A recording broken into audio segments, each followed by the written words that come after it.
صورت اس وقت کیا ہے؟ یورپ اور امریکہ سے آپ مشرق کی طرف آئیے، پہلے عالم عرب ہے، عرب مسلم ورلڈ. مجھے یہ کہتے ہوئے سخت دکھ ہو رہا ہے، پورا عالم عرب وہ فتح کر چکے. وہ عرب ممالک کے جو اسرائیل کے ساتھ کسی میز پر بیٹھ کر گفتگو کرنے کو تیار نہیں تھے، آپ دیکھ رہے ہیں کہ لائن لگ گئی. کبھی صرف انور سادات نے ریکگنائز کیا تھا، پوری دنیا میں شور مچا تھا، اس پر لعنت ملامت ہوئی تھی. اب تو ایک ایک کر کے، وہ شاہ حسن ہو چاہے شاہ حسین ہو، اب تو وہاں سے ویزے ختم ہو رہے ہیں. سعودی عرب اور امارات، انہوں نے جو کچھ کاروباری بندشیں لگائی ہوئی تھی وہ ختم کر دی گئی، ان میں نرمی پیدا کر دی گئی. یہ صورتحال ہے کہ واقعتاً ان کی جو عالمی تسخیر کا پروگرام ہے وہ آگے بڑھ رہا ہے، اور بدقسمتی سے امت مسلمہ کا جو قلب ہے، اس امت کا قلب امیین پر مشتمل ہے. هو الذی بعث فی الامیین رسولا منہم یتلو علیہم آیاتہ ویزکیہم الی آخر الآیہ. حضور بھی امی تھے، انہی میں سے تھے صلی اللہ علیہ وسلم. لیکن آج وہ قلب جو ہے عالم اسلام کا، وہ یہودیوں کے شکنجے میں کسا جا چکا ہے. فرش التراب يضمني وهو غطاء. بہرحال انہوں نے ابھی حال ہی میں پوپ سے بھی ایک فتویٰ حاصل کر لیا ہے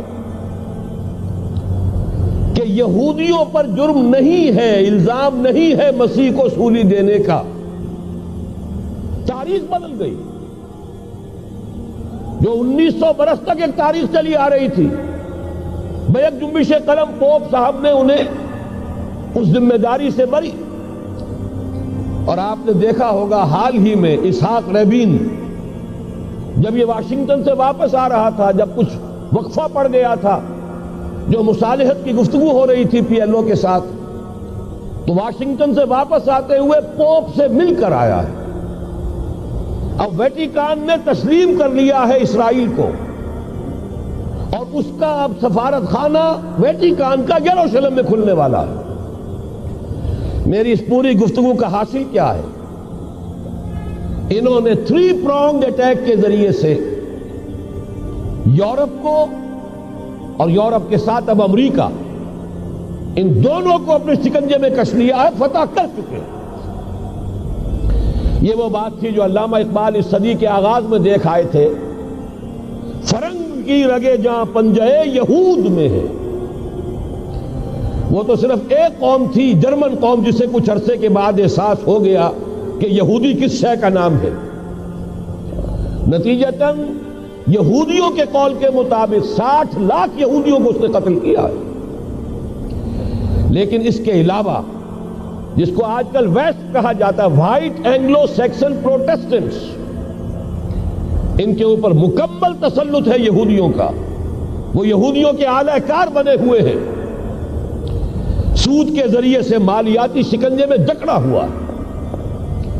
فیڈرل ریزرو فنڈ جتنا بھی امریکہ کا ہے، یہ سرکاری بینک نہیں ہے، یہودیوں کے نجی ادارے ہیں. اور دنیا کی سب سے بڑی مقروض حکومت جو ہے وہ امریکہ کی ہے. یہودی قرض خواہ ہے اور امریکہ کی حکومت ان کی مقروض ہے. اسی لیے کہا ہے نکسن نے اپنی کتاب میں کہ کوئی پریزیڈنٹ نہیں ہے امریکہ کا جو یہودیوں کی رائے کے خلاف چل سکے. اس نے یہ بات کہہ دی اور لکھ دی، کھل کر لکھ دی، اپنی کتاب میں لکھ دی. بہرحال اس کے ضمن میں جو انہیں آخری کامیابی حاصل ہوئی، اعلان بالفور 1917، یہودی آباد ہونے شروع ہو گئے.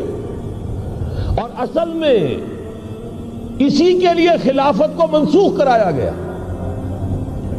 سلطان عبد الحمید، اگرچہ یہ ترکی خلافت جو ہے مرد بیمار کمزور، پھر بھی وہ مسلمانوں والا جذبہ اتنا تھا، انہیں بڑی سے بڑی رشوت پیش کی گئی تھی. ظاہر بات ہے یہودیوں سے بڑھ کر رشوت دینے والا کون ہو سکتا ہے. جن کے ہاں ایسے بینکر ہوں جو 40 بلین ڈالر کا ایک چیک لکھ سکیں. پھر یہ کہ ان پر سیاسی دباؤ بہت ڈالا گیا. انہوں نے جب تک خلافت عثمانیہ برقرار رہی یہودیوں کو فلسطین میں آباد ہونے کی اجازت نہیں دی کہ جو معاہدہ کیا تھا حضرت عمر نے رضی اللہ تعالی عنہ، خلیفہ ثانی نے، خلیفہ راشد نے، ہم اس کے پابند ہیں اور ہم یہاں یہودیوں کو آباد ہونے کی اجازت نہیں دیں. لہذا انہوں نے اس خلافت ہی کا بستر طے کرایا، اس لیے کہ نہ رہے بانس نہ بجے بانسری، نہ مسلمانوں کی وحدت ملی کی کوئی علامت دنیا میں باقی رہے اور نہ مسلمان کسی مسئلے پر جمع ہو کر کوئی موقف اختیار کر سکے. اعلان بلفور کے نتیجے میں آباد کاری شروع ہوئی. 1948 میں اسرائیل قائم ہو گیا، معجزہ ہو گیا. 1967 میں اس کی توسیع ہو گئی. اس میں ایک بات اور بھی عرض کر دوں، یہ سارا کس طور سے ہوا ہے کام؟ آپ نے زائنزم کا نام تو سنا ہے، صہیونی تحریک. خود اس کا جو بابا آدم تھا، آرڈر آف الومیناٹی، 1776 یکم مئی یہ نظام قائم کیا وائساپ نے، اور اس نظام کے تحت فری میسنری اور lodges of the great Orient قائم کیے گئے. یہ سارا ہتھ کنڈا وہ ابلیسی نظام، اس کی تفصیل ایک کینیڈین آتھر نے لکھی ہے کتاب میں، پونز ان دی گیم. یہ سارا دھندا ایک شیطانی چکر ہے، ابلیسی چال ہے، اور اس کے ذریعے سے اسرائیل قائم ہوا اور اس کی توسیع بھی ہوئی 1967 میں. اب یہاں تک پہنچنے کے بعد ان کے پیش نظر بقیہ دنیا کی تسخیر اور اسے فتح کرنے کا معاملہ ہے، اور سب سے بڑھ کر اسلام کی بیخکنی اور اس کا راستہ روکنا یہ ان کے پیش نظر ہے. یریدون لیطفئوا نور اللہ بافواہہم. صورت اس وقت کیا ہے؟ یورپ اور امریکہ سے آپ مشرق کی طرف آئیے، پہلے عالم عرب ہے، عرب مسلم ورلڈ. مجھے یہ کہتے ہوئے سخت دکھ ہو رہا ہے، پورا عالم عرب وہ فتح کر چکے. وہ عرب ممالک کے جو اسرائیل کے ساتھ کسی میز پر بیٹھ کر گفتگو کرنے کو تیار نہیں تھے. آپ دیکھ رہے ہیں کہ لائن لگ گئی. کبھی صرف انور سادات نے ریکگنائز کیا تھا، پوری دنیا میں شور مچا تھا، اس پر لعنت ملامت ہوئی تھی. اب تو ایک ایک کر کے، وہ شاہ حسن ہو چاہے شاہ حسین ہو، اب تو وہاں سے ویزے ختم ہو رہے ہیں. سعودی عرب اور امارات، انہوں نے جو کچھ کاروباری بندشیں لگائی ہوئی تھی وہ ختم کر دی گئی، ان میں نرمی پیدا کر دی گئی. یہ صورتحال ہے کہ واقعتاً ان کی جو عالمی تسخیر کا پروگرام ہے وہ آگے بڑھ رہا ہے، اور بدقسمتی سے امت مسلمہ کا جو قلب ہے، اس امت کا قلب امیین پر مشتمل ہے. هو الذی بعث فی الامیین رسولا منہم یتلو علیہم آیاتہ ویزکیہم الی آخر الآیہ. حضور بھی امی تھے، انہی میں سے تھے صلی اللہ علیہ وسلم. لیکن آج وہ قلب جو ہے عالم اسلام کا، وہ یہودیوں کے شکنجے میں کسا جا چکا. اکثر وہاں کے جو حکمران ہیں، امریکہ کے ایجنٹ ہیں، اسٹوڈیز. یہ حالات جہاں تک عالم عرب کا تعلق ہے، تلخ حقائق ہیں جو بیان کر رہا ہوں، اس لیے کہ آپ کے سامنے رہنا چاہیے. یہ جو اقبال نے کہا کہ دنیا کو ہے پھر مار گئے روح و بدن پیش، ابلیس نے پھر اپنے درندوں کو ابھارا، اللہ کو پا مر دیے مومن پہ بھروسہ، ابلیس کو یورپ کی مشینوں کا سہارا. یہ دوبارہ ایک بہت بڑے پیمانے پر حق و باطل کا گھمسان کا رنگ پڑنے والا ہے. ملاحم کی جو حضور صلی اللہ علیہ وسلم نے پیشین گوئیاں فرمائی، الملحمۃ العظمی، تاریخ انسانی کی عظیم ترین جنگ جو ابھی آنے والی ہے، اس کو سمجھ لیجئے اچھی طریقے سے کہ اس میں جو قوتیں ایک دوسرے کے مقابل آ رہی ہیں وہ کون سی ہے. نیو ورلڈ آرڈر کہنے کو امریکہ کے زیر قیادت ہے، حقیقت میں امریکہ خود یہودیوں کے پنجے میں ہے. یہ وہی ابلیسی طاقت ہے جو آگے بڑھ رہی ہے. عالم عرب کو فتح کرنے کے بعد اب ان کے پاس اگلا عالم اسلام کا حصہ ہے، غیر عرب مسلم ورلڈ. ایران ہے، اس کے شمال مشرق میں ترکستان ہے، روسی اور چینی، مشرق میں افغانستان ہے، پاکستان ہے. یہ ایک بہت بڑا سالڈ بلاک ہے.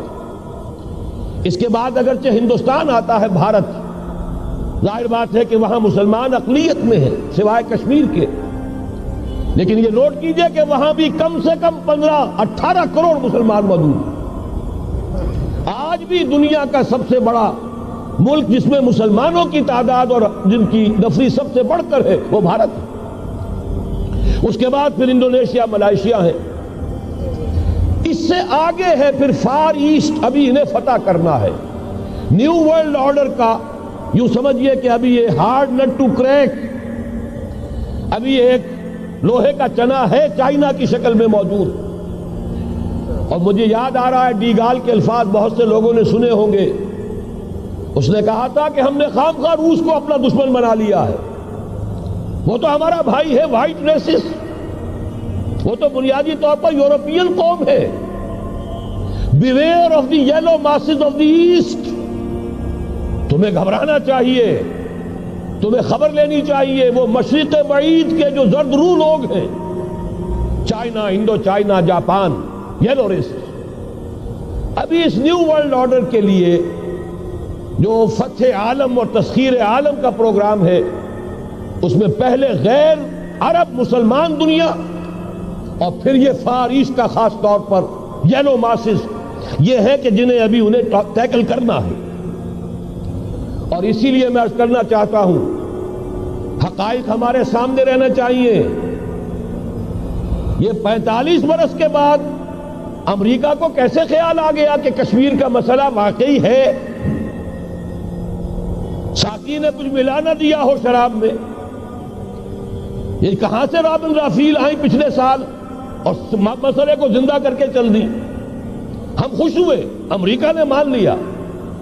حقیقت میں امریکہ کی نظر ہے اور وہ اس کو چاہتے ہیں کہ کوئی دوسرا اسرائیل بنائے، آزاد بنا کر اس کو اپنے تسلط میں لیں.